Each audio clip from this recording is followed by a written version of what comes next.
Good morning and welcome to the Fountain's studio celebration. Today we're looking at disarming the second of one of Christianity's most dangerous ideas, hell. And diffusing this long-standing and ridiculous idea is not just some esoteric mind game. I think that people suspending disbelief and embracing the idea of a literal hell is part of what's ailing our society as a whole right now.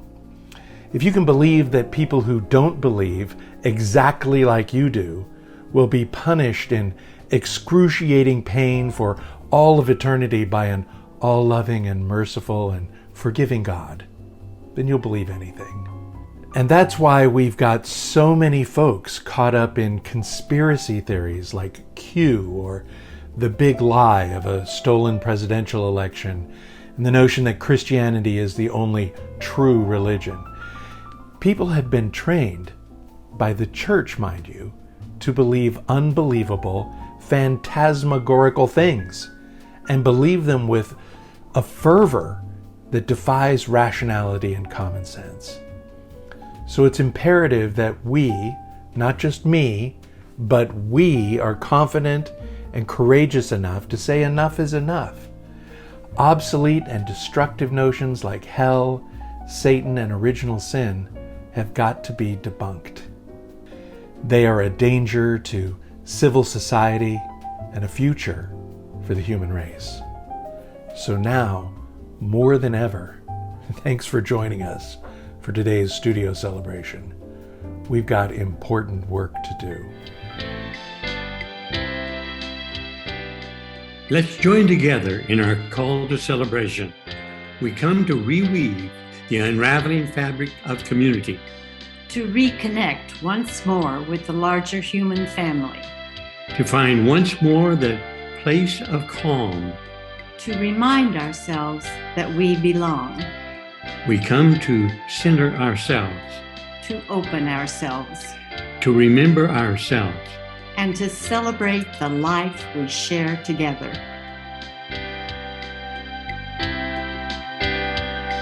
To the God who cannot die, I say yes, my Lord.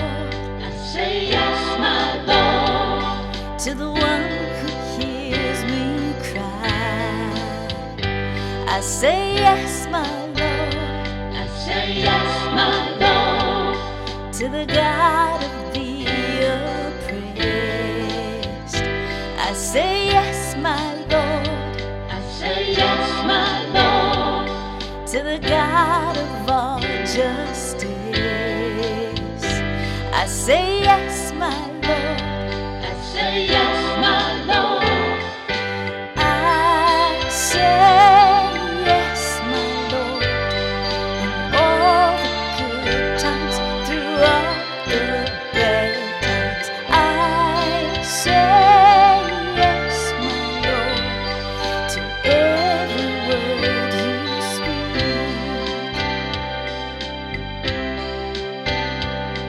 I'm a servant of the Lord. I say yes, my Lord. I say yes, my Lord. I'm a worker in the fields. I say yes, my Lord. I say yes, my Lord. For the courage here and now, I say yes, my Lord. I say yes, my Lord. To make the kingdom real, I say yes, my Lord. I say yes, my Lord. I say yes, my Lord. In all the good times, through all the bad times, I say yes, my Lord. To every word you speak. For the dream I have today, I say yes, my Lord. I say yes, my Lord. To be a healer of all pain, I say yes, my Lord.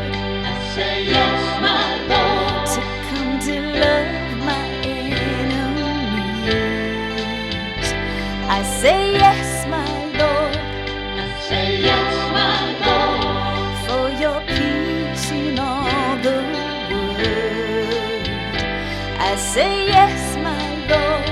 I say yes, my Lord. I say yes, my Lord. In all the good times, through all the bad times, I say yes, my Lord, to every word you speak. Let's affirm the Fountain's mission together. As followers of Jesus, We put love first.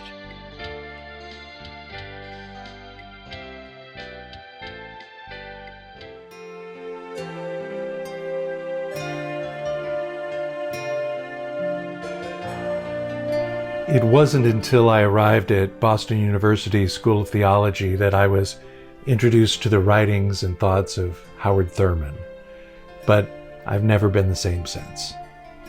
Thurman was not only the first African-American dean of Marsh Chapel at BU, he was the honorary canon of the Cathedral of St. John the Divine in New York City, and the founder of Church for the Fellowship of All Peoples in San Francisco, the first interracial, interdenominational church in the United States. Thurman was a spiritual friend and mentor to Martin Luther King Jr. and was considered a social mystic, practicing an activist form of mysticism, defying social conventions and promoting social change. So as we enter into our time of centering, I'd like to share a prayer inspired by the words of St. Francis that Thurman originally wrote as a meditation for the weekly bulletin of Marsh Chapel over 60 years ago. The language may seem a little formal and stilted, but Thurman's deep centeredness and spirituality comes shining through. He writes, "Lord, make me an instrument of thy peace. Teach me how to order my days, that with sure touch I may say the right word at the right time and in the right way, lest I betray the spirit of peace. Let me not be deceived by my own insecurity and weakness, which would make me hurt another as I try desperately to help myself. Keep watch with me, O my Father, over the days of my life, that with abiding enthusiasm I may be in such possession of myself that each day I may offer to Thee the full, unhampered use of me in all my parts as an instrument of Thy peace." So as we breathe deep and quiet the chatter in our minds, may we be attentive to the ways our own insecurities and weaknesses can hamper our call to be instruments of peace. In our breathing in and our breathing out, may we sense our connectedness with one another and with all of creation. May our awareness of that reality humble us in quiet and openness.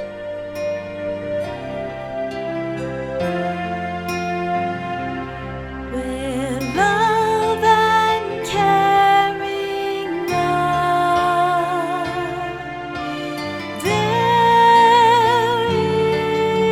is God.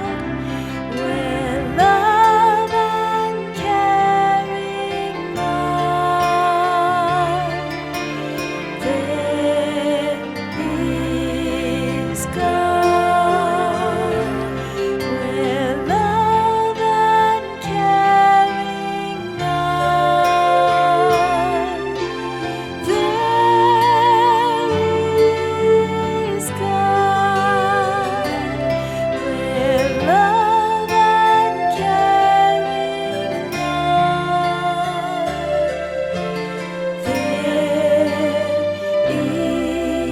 there is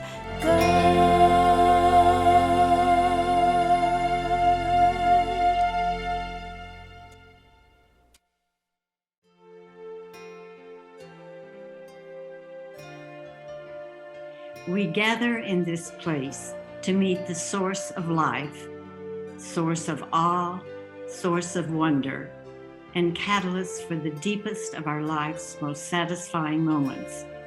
We meet here, longing to encounter that same spirit that inspired the prophets.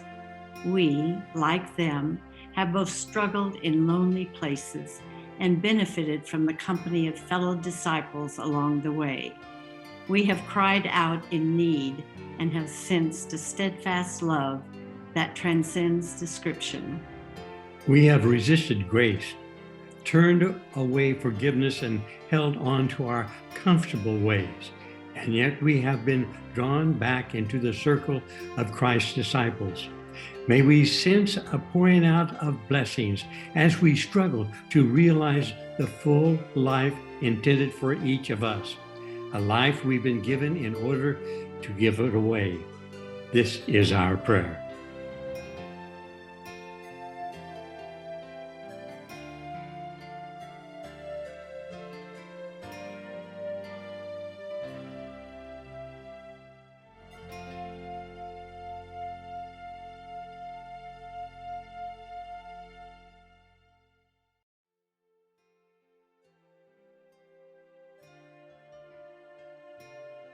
We offer this time of quiet, bringing our whole selves in the name of the one who taught his first followers to pray. Our Father, who art in heaven, hallowed be thy name. Thy kingdom come, thy will be done, on earth as it is in heaven. Give us this day our daily bread, and forgive us our trespasses, as we forgive those who trespass against us. Lead us not into temptation, but deliver us from evil. For thine is the kingdom, and the power, and the glory forever. Amen.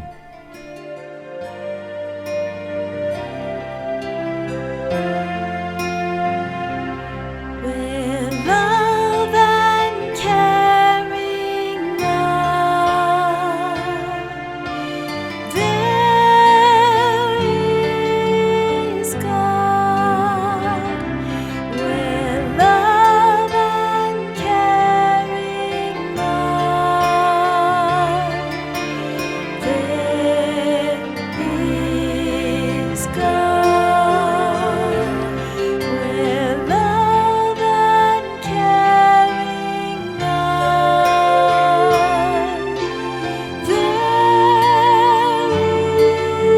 is God. With love and caring love, there is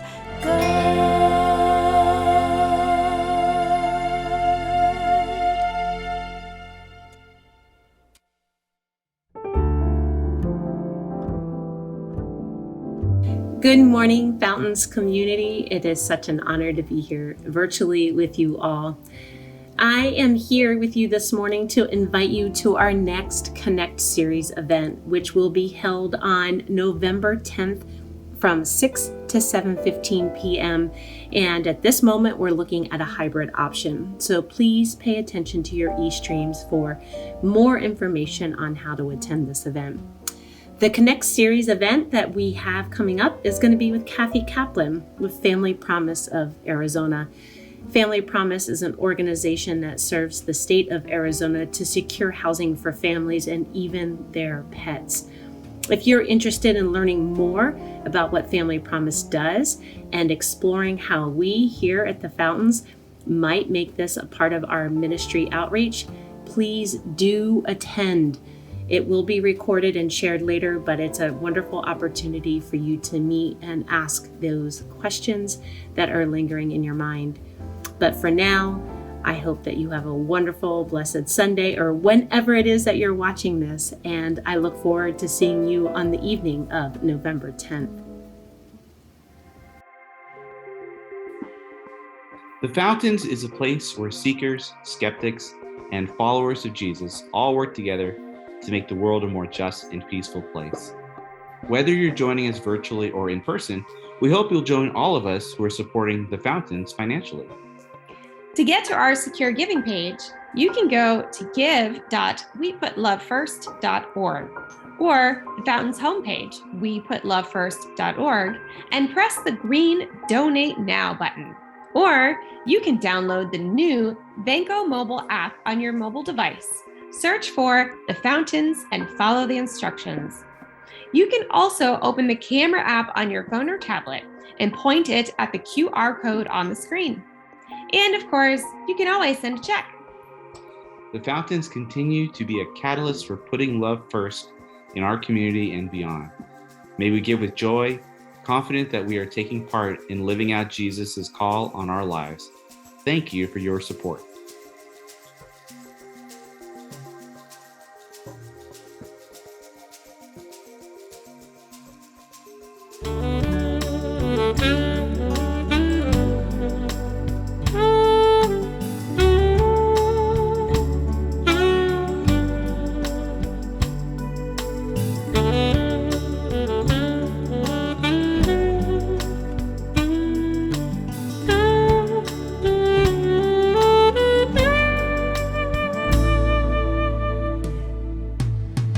Imagine there's no heaven. It's easy if you try. No hell below us, above us, only sky. Imagine all the people living for today. Imagine there's no countries. It isn't hard to do. Nothing to kill or die for, and no religion too. Imagine all the people living life in peace. You may say I'm a dreamer, but I'm not the only one. I hope someday you'll join us, and the world will be as one. Imagine no possessions. I wonder if you can. No need for greed or hunger. A brotherhood of man. Imagine all the people sharing all the world. You may say I'm a dreamer, but I'm not the only one. I hope someday you'll join us, and the world will be as one.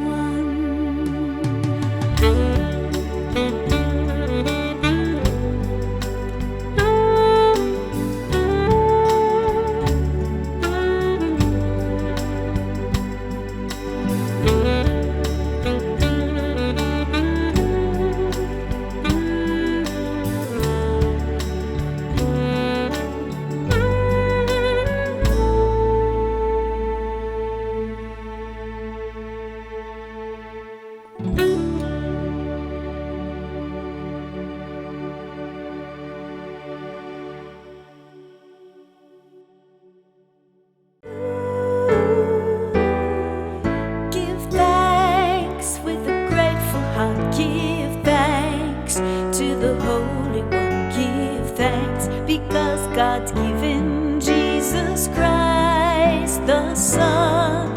And now let the weak say I am strong. Let the poor say I am rich because of what the Lord has done for us. Give thanks with a grateful heart. Give thanks to the Holy One. Give thanks because God's given Jesus Christ, the Son. Give thanks.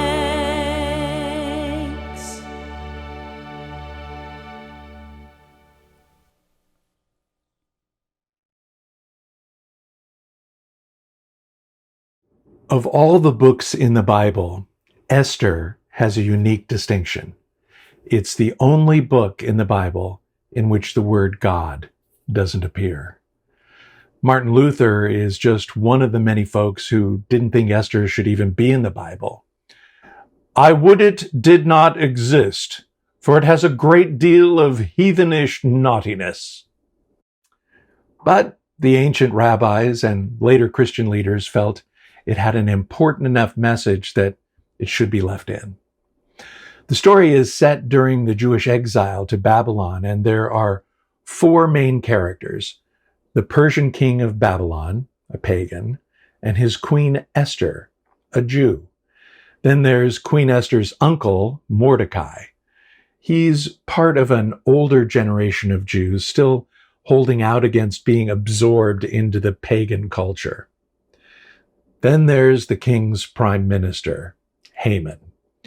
He is a man who loves power, who hates the Jews and wants to eliminate them. He's full of pride and is always looking for ways to use his position to increase his own sense of importance. The key thing to remember as our passage unfolds is that Haman has felt slighted by Mordecai, having not bowed down to him. So he decides he's going to not only do Mordecai in, but exterminate all of the Jews in Babylon. What's worse is that Haman has figured out a way to trick the king into authorizing Mordecai's execution and the death of the Jews. Well, all may seem lost, but Uncle Mordecai encourages his niece Esther to stand up for her people, because if she doesn't, she may be killed also. So Esther invites the king to a banquet that goes on for days and days, building up her nerve to finally say something. So remembering that the king doesn't know that his queen is a Jew, let's join our story, already in progress. Our words of wisdom are from Esther chapter 7, verses 1 through 10. So the king and Haman went to feast with Queen Esther. On the second day, as they were drinking wine, the king said to Esther, "What is your petition, Queen Esther? It shall be granted you. And what is your request? Even to the half of my kingdom, it shall be fulfilled." Then Queen Esther answered, If I have won your favor, O king, and if it pleases the king, let my life be given me. That is my petition, and the lives of my people. That is my request. For we have been sold, and I and my people, to be destroyed, to be killed, and to be annihilated. If we had been sold merely as slaves, men and women, I would have held my peace. But no enemy can compensate for this damage to the king. Then King Ahasuerus said to Queen Esther, "Who is he and where is he? Who has presumed to do this?" Esther said, A foe and enemy, this wicked Haman. Then Haman was terrified before the king and the queen. The king rose from the feast in wrath and went into the palace garden. But Haman stayed to beg his life from Queen Esther, for he saw that the king had determined to destroy him. When the king returned from the palace garden to the banquet hall, Haman had thrown himself on the couch where Esther was reclining, and the king said, "Will he even assault the queen in my presence, in my own house?" As the words left the mouth of the king, they covered Haman's face. Then Harbona, one of the eunuchs in attendance on the king, said, Look, the very gallows that Haman has prepared for Mordecai, whose words saved the king, stands at Haman's house, 50 cubits high. And the king said, hang him on that. So they hanged Haman on the gallows that he had prepared for Mordecai. Then the anger of the king abated. Hear what the Spirit is saying to the church. Thanks be to God.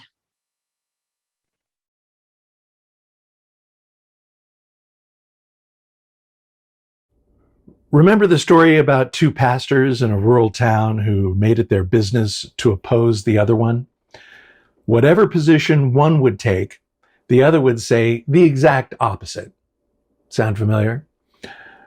Whatever sermon title the preacher on one side of the street would put out on the marquee, the other guy would put out a title with the exact opposite point of view. It was all very confusing for the parishioners. One Sunday, the people arrived, and on one sign it said, "There ain't no hell." And on the other side of the street, the sign said, "The hell there ain't." So, which church would you have attended?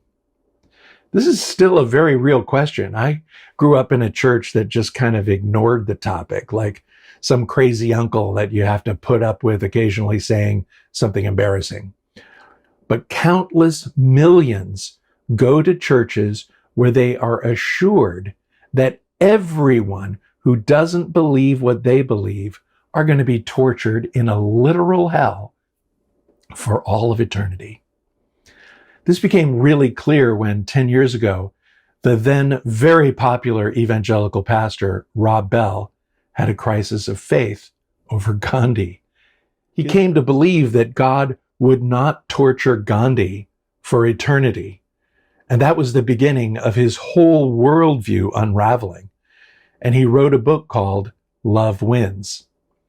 In it, he had the audacity to say what mainline churches and clergy have been saying for nearly 100 years. There is no hell, unless you count the fury that the Christian right unleashed on Bell. For pointing out the obvious, Bell was pilloried in every way imaginable by his former colleagues. Why? Because he pulled back the curtain on the ridiculousness of their whole business model, promoting a loving, all-merciful, forgiving God who tortures non-believers for all eternity. The conflict even made the cover of Time magazine. Within the year, Bell left his church of 5,000 members and since is living in California doing a podcast and a lot of surfing. So here we are, 10 years later. And is it any wonder that more and more people are leaving the church? They have the choice between, 1, people who threaten eternal torture from a sadomasochistic God, or 2, people who are too afraid to stand up and say, no, that idea warps the very core of what following Jesus is about. So people say, to hell with all of you. But like all of the dangerous ideas we're diffusing in this series, hell is like the crystal meth of theological drugs. Once you're addicted, it's almost impossible to break away without some very serious intervention. First of all, it's only natural to almost will hell into existence. Have you ever been so angry at another person that you've said, someday you're going to get what you've got coming to you. You're going to get what you deserve. You lick your lips at the prospect of the pain they were going to experience and the pleasure you were going to have in witnessing it. Have you ever been so hurt by another person, by something they've done to you or a loved one, that you've said in your heart or in words, I hope you burn in hell?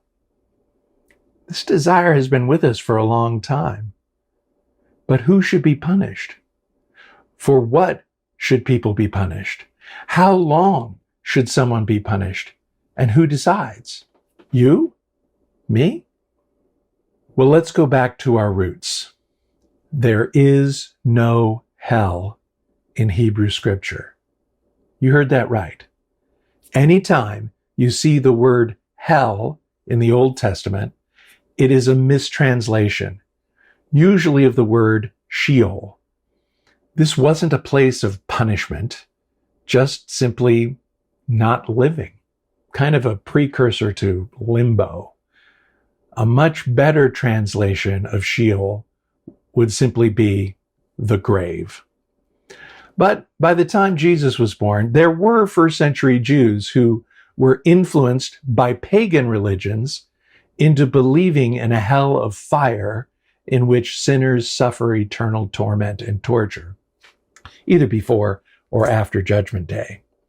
They called that hell Gehenna, or the Valley of Hinnom, which referred to a specific valley southwest of Jerusalem. It was the stinking city dump where garbage was burned in a continuous, smoldering fire. Before the Jews arrived, that same place had allegedly been the scene of regular pagan human sacrifice. So put these two images together, and anyone looking for a vivid picture of hell serving as punishment need look no further. Enter Matthew's Jesus, who in chapter 25 uses the metaphor of Gehenna for hell. Matthew has Jesus elaborate with images of everlasting fire and eternal punishment for those who don't feed the hungry and clothe the naked. So basically, if that's true, most of us within earshot of this message should probably consider buying some asbestos underwear. Fast forward to 2 Peter and Revelation 20, and you'll find images of lakes of fire and pits of sulfur, but these are from Egyptian and other pagan sources as much as anything. The notion of hell as some sort of underground cavern of torture comes not from the Bible, but from Greek mythology and the idea of the realm of Hades. If you want to know where most of the common pop culture ideas of hell come from, just turn to Dante. In the 14th century, his Inferno created most of our modern notions of hell. Most people have this idea that the devil is somehow in charge of hell, but that too comes from Greek stories of Pluto being in charge of tormenting people in Hades. It's not biblical at all. Throughout the Middle Ages, all of these ideas were put together and finely tuned to scare unsophisticated people into doing what the church says, or else.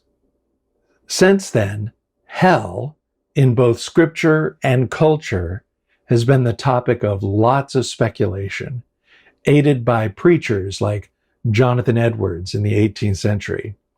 He was the classic fire and brimstone preacher who started a nationwide revival with his sermon, Sinners in the Hands of an Angry God. For years, the Reverend Dwayne Zimmerman was a pastor in this conference. When he was a boy, he lived with his grandmother, who attended a fundamentalist-type church. She took him to a revival to hear a famous fire and brimstone preacher. He sat there and listened to this preacher vividly describe a God who would condemn sinners to eternal punishment. He said he had nightmares for 6 weeks after that. He went to his grandmother and confessed what he was struggling with and how frightened he was. To her credit, she comforted him and said, "Ah, honey, we're used to preachers telling us more than they know." That's a good thing to remember. And that's why we're setting out to diffuse this dangerous idea. Too many preachers are guilty of allowing the idea of hell to fester in the minds and psyches of people for far too long. So let's begin by confessing that when it comes to our concepts of hell, for the most part, we're misinformed, confused, and in the worst cases, deliberately manipulated by unscrupulous preachers. So let me say it clearly so you don't have to wonder. It's all made up. The popular notions of hell are total fiction, not to mention so contradictory to the gospel as to be laughable. Granted, some people are not laughing. They remain steadfast and are not confused at all. They know what they know, and that's it. But I wonder, how do they account for this God of grace, forgiveness, and transformation behaving in such horrible ways? Consider this scenario. A father loses his temper and slaps his young son across the face. The son runs off crying, so the father tracks him down and apologizes. So ashamed, he didn't tell his wife about it. Eventually, he shared it with a friend who said, "Don't make a big deal about it.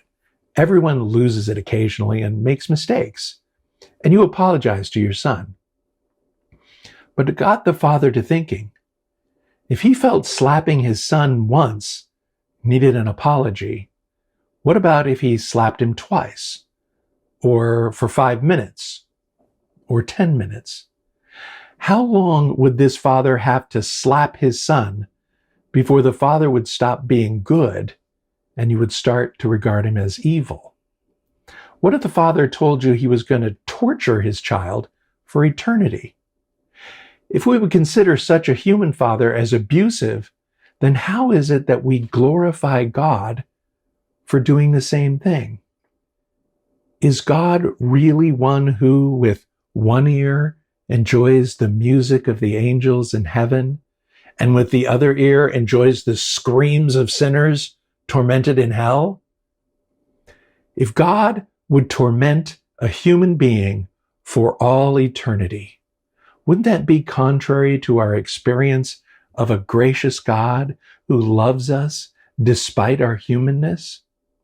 This is not the picture of the God that the historical Jesus reveals in his life and teachings. If God is the manifestation of all things loving, merciful, and forgiving, hell cannot exist. Evangelism even means sharing the good news. But for hundreds of years, evangelism has used the fear of hell as a bizarre way to back people into heaven. Some folks feel that the church would grow more if we'd return to the evangelism of threats and fear. But do we really want people to say they're following Jesus because they were scared into it? And yet, the daily tragedies served up to us in the news of the horrible things that we humans do to one another is testimony to behaviors and actions that demand consequences. There's got to be some kind of punishment, right? In fact, couldn't the absence of consequences itself be considered evil? As Christians, we acknowledge and hold in tension the ideas that there must be consequences, while at the same time holding out the promise of grace, a grace which not only forgives, but transforms people. But we see obviously evil people prospering. We see innocent people suffering. There's got to be a reckoning, doesn't there? So we say to ourselves, if not in this world, how about in the next, right? Let me just suggest that we start with this world and not worry about whatever is next.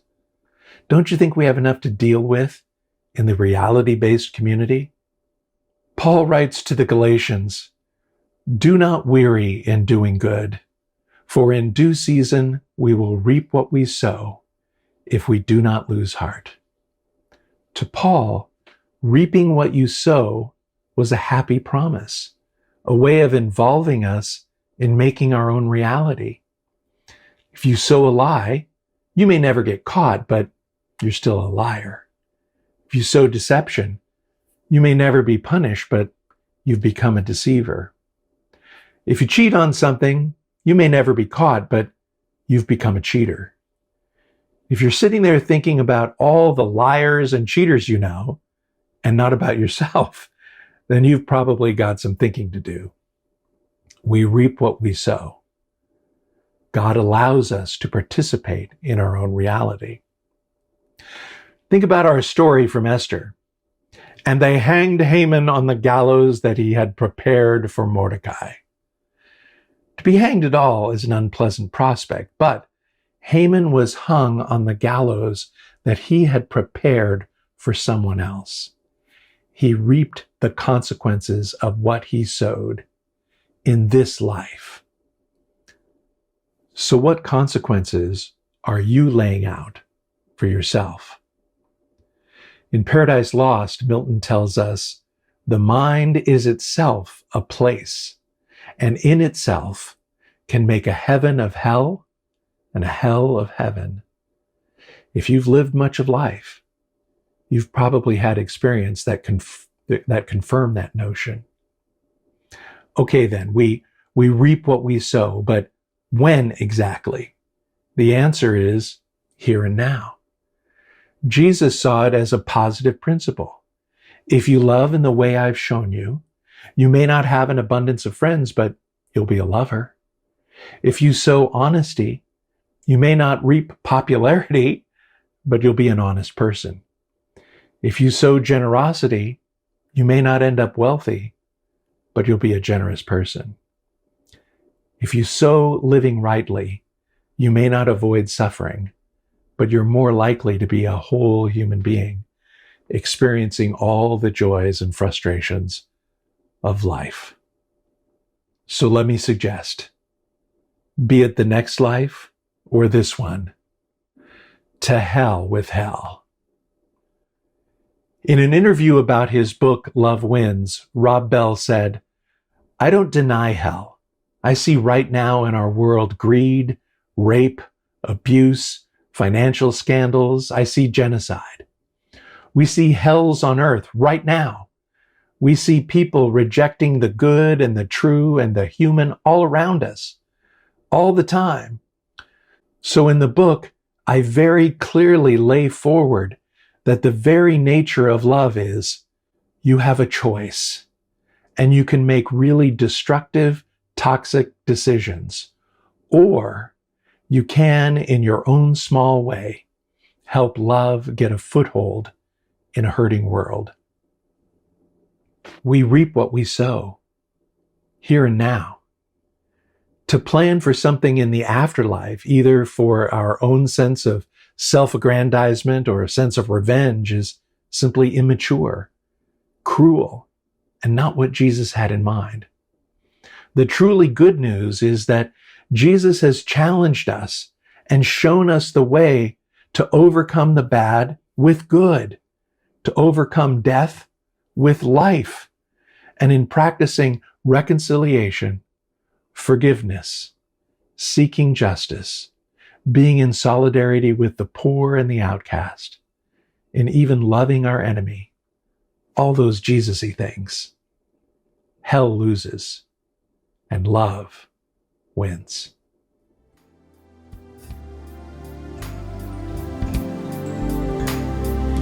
Loving Spirit, through our worship, fill us with your power and grace. When our hearts are filled with goodness, then with trust we leave this place, full of courage, joy, and wisdom for the living of your word. Take our lives and use them moments, living well the truth we've heard. May we dare to plant new meaning into seeking, searching hearts. We can pave a path to freedom when in faith we do our part to rebirth a world of justice, full of passion, grace, and peace. We can change a world of darkness when our fear and anger cease. We give life to deep new vision when we see through Jesus' eyes.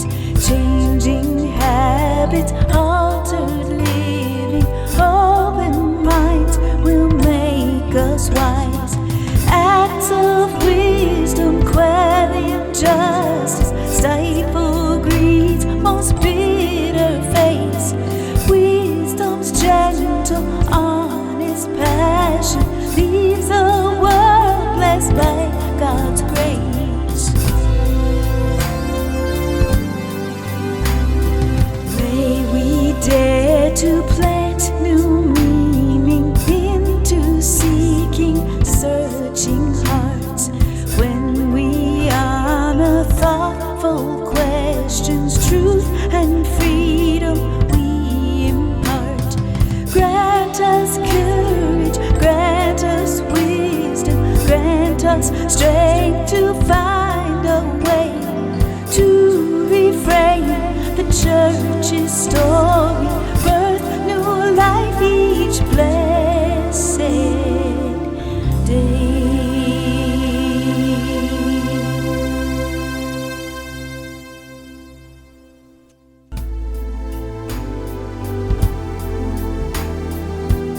Let's join together in these words of blessing as we go. May we know the Creator, the heart of life deep within us. And Jesus as the Christ, present in our very being. And may the Spirit inspire our search for truth, compassion, and peace. Amen.